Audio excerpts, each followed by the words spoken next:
আজকে দক্ষিণ কলকাতার 109 নম্বর ওয়ার্ডের একটা বড় নির্মাণ কাজ যেখানে হচ্ছে সেই জায়গায় এসে হাজির হয়েছি। আমার সঙ্গে এই নির্মাণ কাজ যারা তদারকি করছেন তারা রয়েছেন। এখানে রয়েছেন ললিত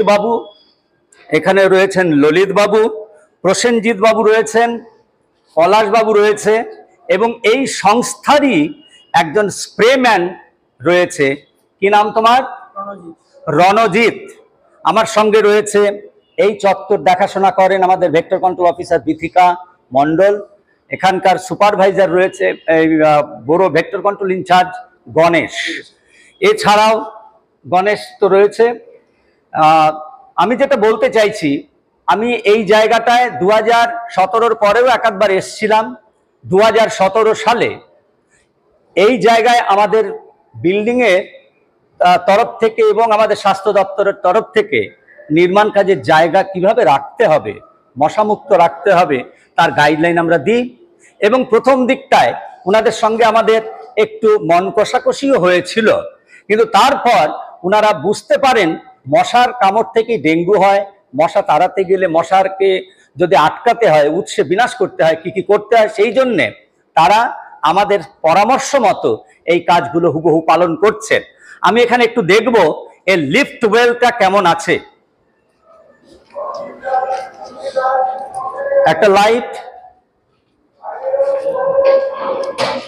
লিফট ওয়েলটায় মনে হচ্ছে কদিন আগে স্প্রে করেছে ওরা, তবু আজকে একটু বলে দিচ্ছি, এখানকার স্প্রেম্যান যে আছে, একটু স্প্রে করে দাও। তুমি শুরু করো স্প্রে। এটাকে পুরোটাই স্প্রে করতে হবে, এই কাজটা করুক। এখন প্রশ্ন হচ্ছে যে এছাড়া যেটা খুব ইম্পর্টেন্ট, যে কিওরিং ওয়াটারে মশার বংশবৃদ্ধি ঠেকানো।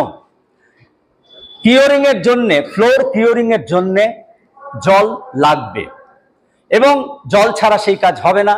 কিন্তু এই ক্ষেত্রে আমরা একটা পরামর্শ দিই যে কিওরিং এর ওয়াটার যেহেতু 28 দিনের মতো রাখতে হয়, 1 ইঞ্চি 2 ইঞ্চি জল থাকে, সেটা যাতে মশার আঁতুড়ঘর হয়ে না যায়, সেই জন্যে 1.5 থেকে 2 লিটার ডিজেল কিংবা কেরোসিন ন্যাপস্যাক মেশিনে করে যদি জলের সারফেসের ওপরে স্প্রে করা যায় 100 বর্গমিটার সারফেস এরিয়া 7 দিন পর পর, তাহলে সেখানে কিন্তু মশা জন্মাবে না।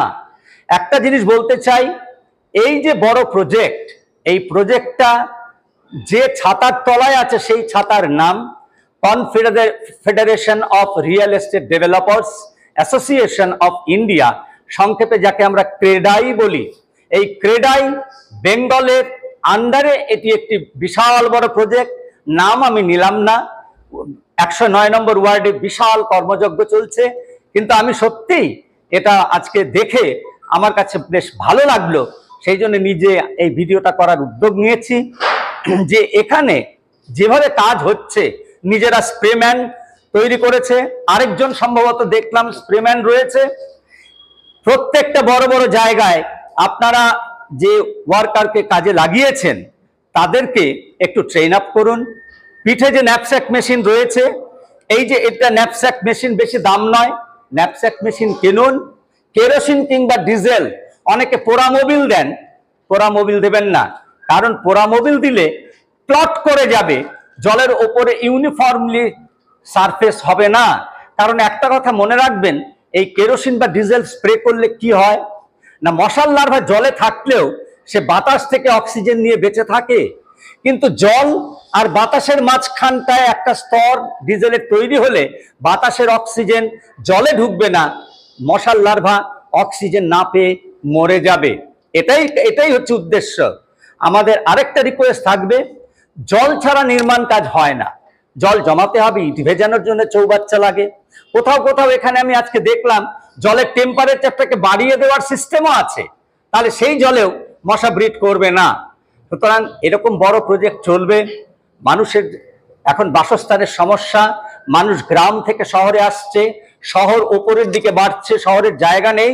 সুতরাং এইসব কনস্ট্রাকশন ক্রেডাইয়ের আন্ডারে যারা যারা করছেন, তারা সবাই মিলে যদি করেন, আপনারা আমাদের এই পরামর্শগুলো মেনে নেন এবং অক্ষরে অক্ষরে পালন করেন, তাহলে আমার ধারণা আমার কলকাতা শহরে একটা বিশেষ অংশ, কারণ শুধু কনস্ট্রাকশনের জন্যে ম্যালেরিয়া ডেঙ্গু হচ্ছে না, সবাই বিভিন্ন সেক্টর আছে, অন্তত কনস্ট্রাকশন সেক্টর মশামুক্ত থাকবে, তার মানে আমার কলকাতার একটা বড় অংশ ডেঙ্গু ম্যালেরিয়ার হাত থেকে রেহাই পাবে। এই পরামর্শ আপনাদের সকলের জন্য রইল। আপনারা সবাই ভালো থাকুন।